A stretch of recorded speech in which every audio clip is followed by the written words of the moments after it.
ত্রয়োদশ জাতীয় সংসদ নির্বাচনে জামালপুর ২ ইসলামপুর আসনে ধানের শীষ প্রতীকের প্রার্থী সুলতান মাহমুদ বাবু বেসরকারিভাবে নির্বাচিত হয়েছেন।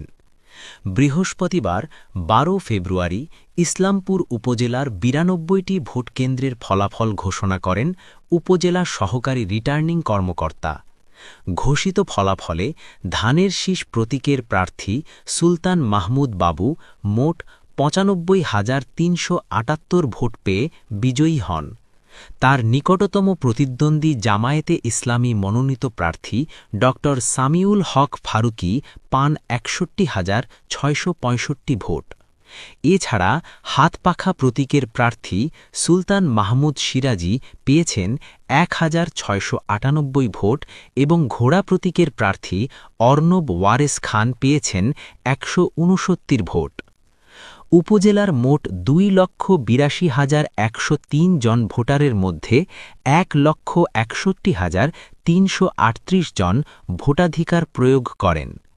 ভোটের হার ছিল ৫৭.৫৯%। সারাদিন শান্তিপূর্ণ ও উৎসবমুখর পরিবেশে ভোট গ্রহণ অনুষ্ঠিত হয়। ভোটারদের উপস্থিতিও ছিল উল্লেখযোগ্য। স্থানীয় সূত্রে জানা গেছে, ভোট গ্রহণকে কেন্দ্র করে বড় ধরনের কোনো অপ্রীতিকর ঘটনার খবর পাওয়া যায়নি।